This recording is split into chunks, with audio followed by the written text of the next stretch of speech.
Fala galera, bom demais? Então, o Felipe Neto nos desafiou, olha só, né? A foca do YouTube desafiou para poder estar respondendo a ele a esse tweet. Então dá só uma olhada, ó. A arma da extrema direita é sempre tentar dizer que a esquerda no Brasil quer transformar o Brasil, o país, em Cuba. Então, bolsonaristas, respondam. Estou aqui. Em 13 anos de PT, se tem uma única só que ele pediu, tá? Medida tomada para transformar o regime brasileiro em algo parecido com o regime cubano. No aguardo. Ou seja, tá falando, olha, nunca, né, o PT quis transformar o nosso país Brasil em um país de esquerda, né? Vejamos. E agora você vai dar só uma olhada aí pra ver o tanto assim que esse cara ele é incoerente, tá? Mas assim, é rapidinho, vê aí. Só que por princípio eu não voto em corrupto. Então assim, não existe votar em alguém corrupto. Não existe. Na minha concepção não existe. Então assim, votar no Lula sob qualquer hipótese, contra qualquer candidato, eu não voto. Você fala, o Lula contra o gorila Malaquias. Eu vou votar no gorila. Embora o Bolsonaro represente muita coisa que eu discordo, que eu acho que tá errado no mundo, se fosse ele contra o Lula, eu acho que eu não teria escolha. Teria que votar. Eu não sou lulista. Eu falei que voto no Lula contra o Bolsonaro e é óbvio que voto, porque qualquer pessoa sensata com 2 neurônios vota. Então vamos lá, né? Depois dessa aí de que, eu não mudo meus princípios. Agora ele já mudou, né? Princípios, Felipe Neto, não se muda, tá bom? Só pra ficar claro aí. Primeira coisa, reduzir os crimes do PT, a mera corrupção já é favorecê-lo. Porque antes dele chegar ao governo, ele começou a se estruturar fundando o Foro de São Paulo. E aí quem faz parte do Foro de São Paulo? Uma galerinha bem gente boa. Tipo o Mir do Chile e narcotraficantes das Farc. Pra poder instaurar o que aqui no Brasil? A Disneylândia? Acho que não, né? Obviamente o comunismo aqui, mas... Pô, Nicolas, isso é viagem da sua cabeça, né? Então tá bom então, vamos deixar então o Lulinha falar pra vocês aí. Vai. Todos de esquerda na América do Sul, você podia prever que isso ia acontecer?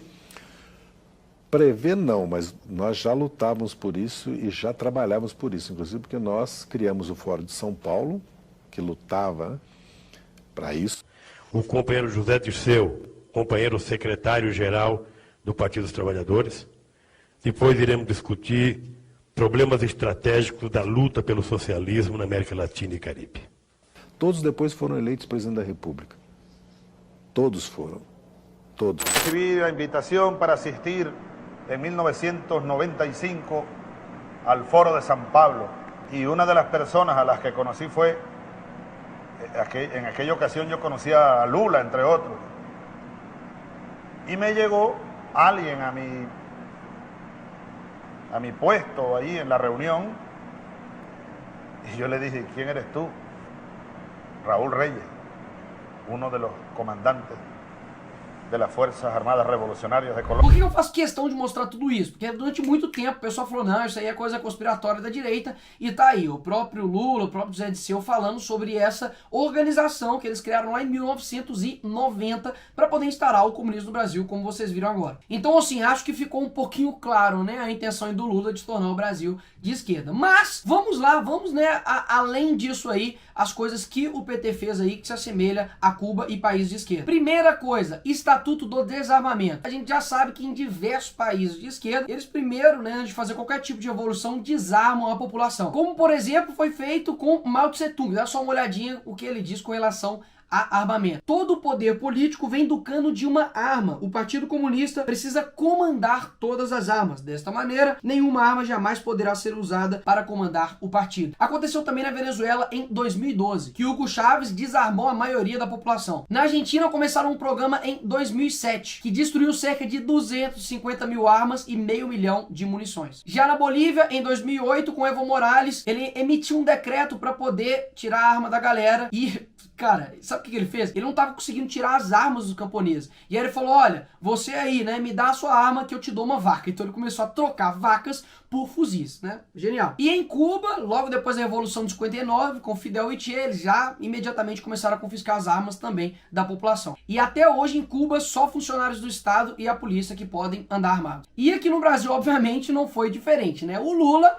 ele sancionou aí o Estatuto do Desarmamento no dia 22 de dezembro de 2003, que proibia a comercialização de armas de fogo e munições no território brasileiro. Aí deem só uma olhada. No dia 7 de julho de 2005, eles lançaram um referendo, né, uma pesquisa, para poder saber, né, se o brasileiro queria, né, voltar aí o comércio de armas de fogo. Sabe qual foi o resultado? 63,94% das pessoas disseram sim, eles queriam a volta, obviamente, da comercialização de armas de fogo no Brasil. E um dado interessante é que, tipo, não teve maioria de sim em nenhum estado brasileiro. Pelo contrário, teve alguns estados que teve mais aí de 80% de sim, como por exemplo Rio Grande do Sul, Acre e Roraima. Mas, obviamente, como a esquerda não tá nem aí pros anseios da sociedade, simplesmente ignoraram aí nessa pesquisa, esse referendo e tocaram o barco pra frente. E a Dilma deu continuidade nesse processo, né, de desarmar a população e incentivar isso através do PNDH, Plano Nacional de Direitos Humanos, para poder realizar o desarmamento da população e diversas restrições com relação às armas de fogo. Pode saber, se o PT votar no governo, a gente vai fazer com que essas pessoas devolvam essas armas. Vamos ter que aprovar outra vez, sabe, desarmar esse país. Segundo ponto, regulamentação da mídia. Todos nós sabemos que nos países de esquerda, né, comunistas, há uma censura absurda. Peguei aqui o top 10 dos países que mais tem censura e dá só uma olhada aqui lá no top 10 lá. Em segundo lugar está a Coreia do Norte, em quinto a China e em 10º lugar Cuba. Inclusive, recentemente agora, né, nas manifestações que o povo cubano fez contra a ditadura lá em Cuba, lá tem tanta liberdade que a repórter foi presa durante a entrevista, tá ligado? En un momento, estoy dando la entrevista súper nerviosa porque a mí me acabaron de citar ahora mismo. ¿Qué pasó? Dina, ¿quieres decir algo? Que no oye. La seguridad del Estado está allá afuera. ¿Está fuera la seguridad? Tengo que salir. Te están llamando. Voy a dejar a mi amiga aquí. Sí, sal, nos quedamos en espera aquí. La van a detener en directo.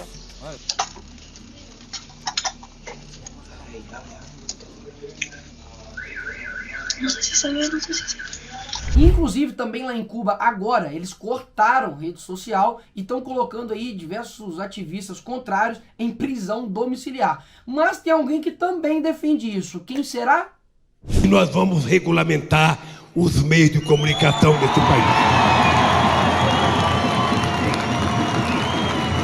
E também, obviamente, era defendido pelo poste, né, aí do Lula, que era o Haddad e Manuela Dávila. Dá só uma olhada no plano de governo deles de 2019 e 2022. Graças a Deus, né, eles perderam e o Biruliro veio. Dá só uma olhada. Mas não haverá efetiva democracia na sociedade sem democracia, diversidade e pluralismo na mídia. Tá, vamos ver, né, até aí tudo bem. Isso será feito por meio de um novo marco regulatório da comunicação social eletrônica. O que seria isso, hein? A fim de concretizar os princípios da Constituição Federal, bem como pelo fortalecimento da comunicação pública. Me engana que eu gosto, viu? Essa democratização e regulamentação da mídia é o seguinte: você pode postar tudo, menos aquilo que eu não quero, né? Super democrático. Terceiro ponto, vamos falar sobre estatização do jornalismo. A gente sabe, né, que quando a pessoa tem a capacidade ali na mídia, né, de narrar os fatos ali, fica muito mais fácil, né, moldar a mente das pessoas para o que elas querem que acreditem. E sim, obviamente estou falando da Globo. E do ano 2000 a 2016, sabe quanto a Globo ganhou em repasses federal? Nada mais, nada menos que 10,2 bilhões de reais. E, inclusive agora, né, o lucro da Globo só tá despencando no governo Bolsonaro. E obviamente a gente tem que ser muito inocente, burro ou ignorante para não achar que a Globo aí, né, ajudou muito o processo, não de corrupção, né, digamos assim, mas no sentido de degradação moral da nossa sociedade. Então, estatização do jornal é algo que é feito assim em todos os países de esquerda, principalmente em Cuba, que tem um jornal e é do governo. Quarto ponto, falta de liberdade econômica. Em 2003, o Brasil se encontrava na posição 72 no ranking de liberdade econômica. Já em 2018, estávamos na posição 153. E você pode falar, mas no governo PT, Lula, Dilma, né, o pobre, né, teve condição de sair, o pobre não sei o quê. Vamos ver se isso é verdade mesmo, vamos ver quanto de fato o Brasil cresceu nesse período. Entre 94 e 2016, teve um crescimento econômico de 31,4%. Isso nos deixou muito, mas muito muito longe do crescimento dos mercados emergentes, que foram quase 5 vezes maior. A gente não conseguiu, acompanhar nem os nossos vizinhos, né, América Latina, que foi de 37,4% no mesmo período. Ou até mesmo dos países da OCDE, né, que foi 42,3%. E esse estudo aí é da onde? Deve ser do Instituto Bolsonaro? Não, tá? É da PUC-Rio. Vai lá e reclama com ele. E em 2014, o Brasil passou por sua pior recessão econômica, na história. Jogou mais de 8 milhões de pessoas abaixo da linha da pobreza e destruiu aí diversos empregos. E como vocês podem ver, peguei um ranking aqui da liberdade econômica de 2020. E é claro que quanto mais socialista o país é, menos liberdade tem. Dá só uma olhada nesse gráfico. Em primeiro lugar, Coreia do Norte. Segundo, Venezuela. E terceiro, quem? Pois é, Cuba. E em quinto, Bolívia, dentre vários outros aí. Ou seja, são os países que menos possuem liberdade econômica. E Cuba tá lá, viu, Felipe Neto? Próximo ponto, aumento da violência. Pegamos também aqui um ranking aqui dos países mais perigosos e violentos aí do mundo. Em primeiro lugar tá Honduras, seguido de Venezuela, né, do amiguinho lá do Lula, seguido de El Salvador e Colômbia. De acordo com o relatório da OMS, e você não vai discutir com a OMS, né, Felipe Neto? Você gosta tanto dela aí. Em 2016, o Brasil se encontrou em 9ª posição no ranking de países mais violentos do mundo, com 31,1 pessoas assassinadas a cada 100 mil habitantes. E em 2019, com apenas um ano de governo do Biruliro, mais um governo, né, genocida, matador e ditador, alcançou a menor taxa do século de mortes violentas. Próximo ponto, corrupção institucionalizada. Nos 10 países mais corruptos do mundo, conforme este gráfico aqui, Venezuela se encontra em 5º lugar. Impressionante, né? Como sempre os amiguinhos do Lula estão aí, né, envolvidos aí em corrupção, morte, mas enfim, né? Pura coincidência, Felipe Neto. Pura. E em 9º lugar, a Coreia do Norte. E aí, Felipe Neto, você disse que não pesquisou direito e tudo, porque realmente, né, você deve ter pesquisado igual você pinta aí o seu cabelo, né? De forma horrorosa. Então, eu vou ter que falar aqui diversos, tá? Diversos. Então segura aí diversos casos de corrupção no governo do PT. Beleza, amiguinho? Vamos lá. A Dilma entregou a Petrobras com prejuízo de 34 bilhões de reais. Impressionante, né, cara? É um monopólio, a empresa que é monopólio mesmo assim consegue dar prejuízo. Vai ter ideia à esquerda, né? Perdendo aí 55,6% do seu valor de mercado. E só nos 2 últimos anos de governo da Dilma foram demitidos 170 mil funcionários da Petrobras. E aí vocês falam, porque no governo Dilma foi pátria educadora, que não sei o quê. Será mesmo? Será que esse conto aí da Uni, a gente vai conseguir engolir isso aí? Não. No geral, a Dilma cortou 9 bilhões, tá? Tá bom? Bilhões de educação em 2015. E aí fala, Nicolas, mas e a saúde, né? A saúde deve ter ficado boa também, né? Porque o Bolsonaro é genocida, mas com certeza o governo do PT deve ter sido melhor, né? Não, meu querido inocente, jovem juvenil. Durante os governos da Dilma foram desativados 23,5 mil leitos no SUS. Quem será que é o genocida, hein? Cerca de 3,2 bilhões de dinheiro deixaram de ser repassados para estados e municípios nesse período. E apenas em 2015 também, a Dilma cortou 12 bilhões do Ministério da Saúde. E após aí 13 anos de governo petista, o Brasil se encontra na posição 112 no ranking mundial de saneamento básico. E se hoje quase metade da população brasileira não tem acesso ao saneamento básico, é graças ao fruto aí, né, dos governos Lula e Dilma. E teve muita gente que ganhou dinheiro com o PT, tá? Mas muito dinheiro. Só o BNDES despejou cerca de 1,2 trilhão de reais aí para grandes empresas. E não por um acaso, será que era a empresa do João, da Maria? Não. Todas as empresas envolvidas aí em escândalos de corrupção. Cerca de 90% das medidas provisórias assinadas por Lula e Dilma eram vinculadas a pagamento de propina. E entre 2003 e 2015, governos de esquerda do PT, foram descobertos 4,6 bilhões de reais desviados do INSS aí por causa de pensões fraudulentas. E em janeiro de 2016, como todo bom governo, né, de esquerda grande, mas incrivelmente fraco e que pega todo o dinheiro da população para poder destinar para eles, a Dilma sancionou um aumento de 163% para poder destinar aí para o fundo partidário. Durante os governos petistas, o MTST recebeu cerca de 89 milhões de reais. A CUT, a Central Única dos Trabalhadores, que não trabalham, recebeu cerca de 2,3 milhões de reais. E outras 40 entidades aí ligadas ao MST receberam cerca aí de mais de 40 milhões de reais. E a UNE, que é a União Nacional dos Estudantes, que não estudam, receberam aí cerca de 57 milhões de reais. E como todo bom comunista, né, ele não pode deixar aí de gastar em Rolex, gastar, né, tomando uma Coca-Colazinha, igual Fidel Castro e Che. A Dilma também não poderia deixar de gastar com a sua imagem, né? Gastou cerca de 9 bilhões de reais em 4 anos. Mas também, né, haja cabeleireiro pra poder deixar aquilo ali bonito, né? Convenhamos. E o mais insano de tudo, cara, quando a gente fala, tipo assim, comunista é um 71, que passa a perna, que rouba as coisas dos outros, eu não imaginaria que eles roubariam até mesmo deles mesmos. Um levantamento feito pelo TCU mostrou que nos governos Lula e Dilma sumiram 4.564 bens pertencentes à presidência da república. Mano, os caras, tipo assim, começaram a roubar eles mesmos, entendeu? Ou seja, no fim das contas, eles estavam roubando, não era o povo, né? Porque os bens que estão lá não é da Lula, do Dilma, do presidente. É do povo brasileiro que paga. A Copa do Mundo aqui, na verdade, foi tipo a Copa da corrupção, né? Rendeu aí mais de R$1 bilhão em pendências judiciais. E agora eu vou ler aqui rapidinho, tá? Todos os escândalos de corrupção durante o governo do PT, né? Já que o Felipe Neto falou que não vota de jeito nenhum no PT, em corrupção e tudo mais, então vai alguns aí, beleza? E eu fico pensando, né, se eles investigassem a vida do Lula igual investiga a do Bolsonaro,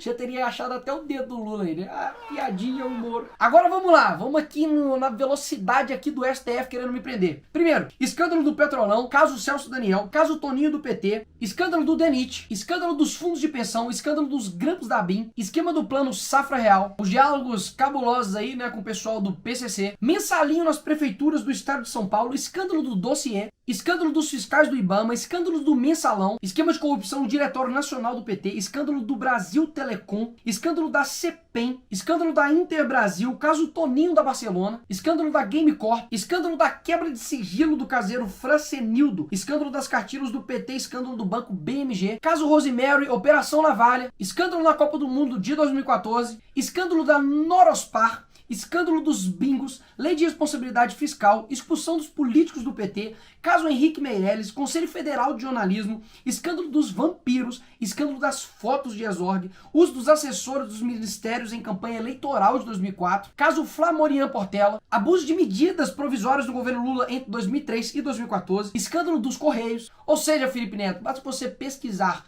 além aí dessa sua cabeça colorida, que você vai descobrir que sim, há 1 milhão de escândalos de corrupção, condenações, pessoas, sabe, presas, tesoureiro do PT, 1 e 2, todo mundo que está envolvido com ele está preso e está envolvido com corrupção, mas menos o Lula, né? O Lula é um lírio do campo. Ou seja, está mais que comprovado que de fato eles querem preparar todo o Brasil para poder transformar o Brasil em Cuba e um país de fato socialista. E aí é claro que os caras descobriram, né, que o capitalismo ele funciona. Então, por exemplo, no governo Lula, né, os bancos foram a época que mais lucrou. Obviamente, porque eles usam do capitalismo, né, usa desse proveito para poder enriquecer, né, ilicitamente e assim formar toda a base para poder chegar no poder. E óbvio que quem dera, como eu disse lá no começo do vídeo, se o Lula tivesse simplesmente roubado grana, não foi só isso. O cara, né, através da educação, através da implantação, né, de pautas progressistas, como ele mesmo disse, né, nos vídeos anteriores, conseguiram destruir simplesmente o Brasil. Se hoje o brasileiro já não sabe quem é Joaquim Nabuco, José Bonifácio, André Rebouças, é porque eles estão destruindo